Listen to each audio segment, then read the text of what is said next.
জায়গা রয়েছে যেখানে একটা অদৃশ্য প্রাচীর রয়েছে, বলতে পারেন ইনভিজিবল ওয়াল, যা কোনো প্রাণী, পাখি বা মাছ অতিক্রম করতে পারে না।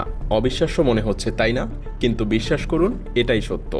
হ্যাঁ, আজ আপনাদের নিয়ে যাব এমন এক রহস্যময় দ্বীপে যেখানে আছে এই অদৃশ্য সীমানা প্রাচীর, যাকে আমরা ইনভিজিবল লাইন বলছি। প্রকৃতি নিজেই এই রহস্যময় প্রাচীর তৈরি করেছে। এই সীমানা ইন্দোনেশিয়ার বালি এবং লম্বক দ্বীপগুলোর মাঝে।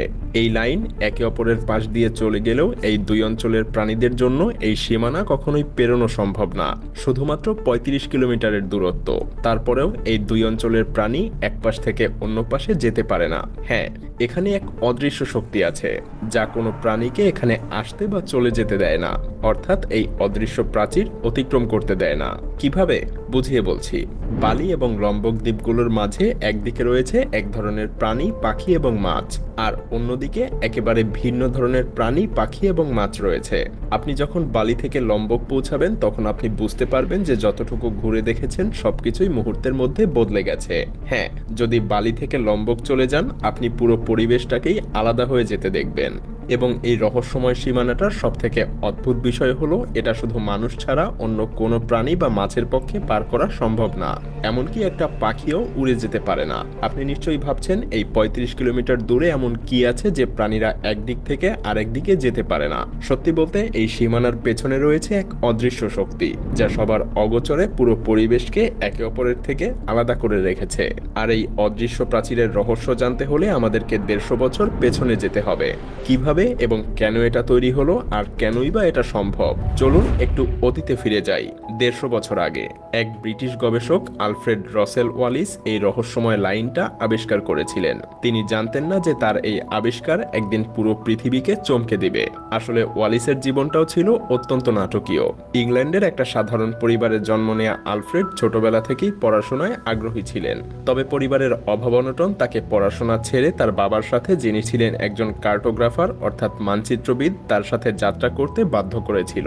কিন্তু এই সিদ্ধান্তই ছিল তার জীবনের সবচেয়ে গুরুত্বপূর্ণ, এবং আমাদের পৃথিবীর জন্যও বটে। তিনি বিভিন্ন জায়গায় ভ্রমণ করা শুরু করেন, যেখানে তিনি প্রাকৃতিক পরিবেশের সঙ্গে পরিচিত হন এবং নানা ধরনের উদ্ভিদ, প্রাণী এবং পোকামাকড় সংগ্রহ করতে থাকেন। এভাবেই তিনি ১৮৫৪ সালে একদিন নৌকা নিয়ে ৩৫ কিলোমিটার দূরে লম্বক দ্বীপে চলে যান। আর সেখানে পৌঁছানোর পরে তিনি প্রথমবারের মতো উপলব্ধি করেন কিছু একটা অস্বাভাবিক ঘটছে। এখানে তিনি এমন সব প্রাণী দেখেন যেগুলো তিনি আগে কখনো দেখেননি। কোমোডো ড্রাগন, ক্যাঙ্গারু, কোয়ালা, এমন সব অদ্ভুত প্রাণী। এইসব প্রাণীগুলো কোথা থেকে এসেছে? কেন তারা বালি বা অন্যান্য দ্বীপে নেই? ওয়ালিস আর তার সঙ্গীরা বেশ অবাক হয়ে যান। এখানে তার কাছে এক বড় প্রশ্ন এসে দাঁড়ায়, কেন এই দ্বীপে এত বিচিত্র প্রাণী বসবাস করে? কিছু একটা শক্তি কাজ করছে, এটা সে বুঝতে পারছিল।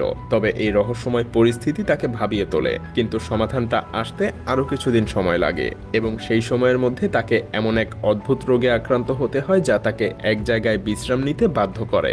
আর সেই বিশ্রামের সময় এই রহস্যময় লাইন সম্পর্কে তার মস্তিষ্কে প্রথম একটা অসাধারণ ধারণা আসে, এবং এই ভাবনাই ছিল তাকে পৃথিবী জুড়ে অবিস্মরণীয় করে তোলার পথে প্রথম পদক্ষেপ। ওয়ালিস যখন তার বিশ্রামে ছিলেন তখন তার মনে অদ্ভুত চিন্তা আসলো। তিনি বুঝতে পারলেন এখানে যা ঘটছে তা কোনো সাধারণ বিষয় না। বালি এবং লম্বক দ্বীপের প্রাণী, পাখি এবং মাছের মধ্যে যে বৈচিত্র্য আছে তা কোনো সাধারণ বিষয় না। কিছু একটা বড় অদৃশ্য শক্তি তাদেরকে পৃথক করে রেখেছে। তবে কি সেই শক্তি? ওয়ালিসের মনে তোলপাড় শুরু হলো। ৩টা প্রশ্ন তার মনে ঘুরপাক খাচ্ছিল। প্রথমত, কেন এই দুইটা দ্বীপের প্রাণী একে অপরের সাথে মেলামেশা করে না? দ্বিতীয়ত, কেন পাখিরাও এই অদৃশ্য সীমা পার করতে পারে না? এবং তৃতীয়ত, দুই পাশের মাছেরা কেন এত আলাদা? একটা সময় ওয়ালিস মনে করলেন কিছু একটা রহস্যময় ব্যাপার ঘটছে, এবং তিনি তার পর্যবেক্ষণ দিয়ে একটা তত্ত্ব তৈরি করলেন। ওয়ালিস বললেন, বালি এবং লম্বক দ্বীপ একসময় একে অপরের সঙ্গে যুক্ত ছিল। বহু আগে, যখন পৃথিবী একেবারে আলাদা ছিল, তখন এশিয়া এবং অস্ট্রেলিয়া মহাদেশ একসাথে ছিল। কিন্তু যখন পৃথিবীর তাপমাত্রা বেড়ে যায় এবং সমুদ্রের পানি বৃদ্ধি পায়, তখন এই দুটো মহাদেশ আলাদা হয়ে যেতে থাকে এবং আলাদা হয়ে যায়। ওয়ালিসের থিওরি অনুযায়ী যে প্রাণীরা বালি দ্বীপে বসবাস করে তারা মূলত এশিয়ার প্রাণী, যেমন হাতি, বাঘ এবং আরও অনেক প্রজাতির প্রাণী। আর যারা লম্বক দ্বীপে থাকে তারা অস্ট্রেলিয়ার প্রাণী, যেমন ক্যাঙ্গারু, কোয়ালা এবং কোমোডো ড্রাগন। আর এই প্রাণীগুলো একে অপরের সঙ্গে মিশতে পারে না, কারণ তারা লাখ লাখ বছর আগেই আলাদা হয়ে গেছে, যখন পৃথিবী থেকে এক মহাদেশ ভেঙে নতুন দ্বীপ এবং সমুদ্র তৈরি হয়েছিল। এই তত্ত্বটা সেই সময় শুধু প্রাণীদের বৈচিত্র্যই ব্যাখ্যা করে না, বরং বৈজ্ঞানিক দৃষ্টিকোণ থেকেও পৃথিবীর সম্পর্কে আমাদের ধারণা বদলে দেয়। যদিও সেই সময়ের বহু বছর পরে আমরা এখন বিজ্ঞানের কল্যাণে জানতে পেরেছি যে আমাদের পৃথিবী কখনোই একরকম ছিল না। এটা একটা চলমান প্ল্যানেট, যেখানে মহাদেশগুলোর প্লেট টেকটনিক্সের মাধ্যমে ধীরে ধীরে একে অপরের থেকে বিচ্ছিন্ন হয়ে যাচ্ছে, আর এটা এখনো চলমান। তবে ওয়ালিসের কাজ ছিল আরও এক ধাপে গিয়ে। তিনি প্রমাণ করেছিলেন শুধু প্রাণীরা না, পুরো পরিবেশটাই আলাদা হয়ে গেছে। সমুদ্রের পানি, বায়ু, মাটি সবই বদলে গেছে। আর এই বদলটা কোনো মানুষের চোখে ধরা পড়ে না, তবে প্রকৃতি, পরিবেশ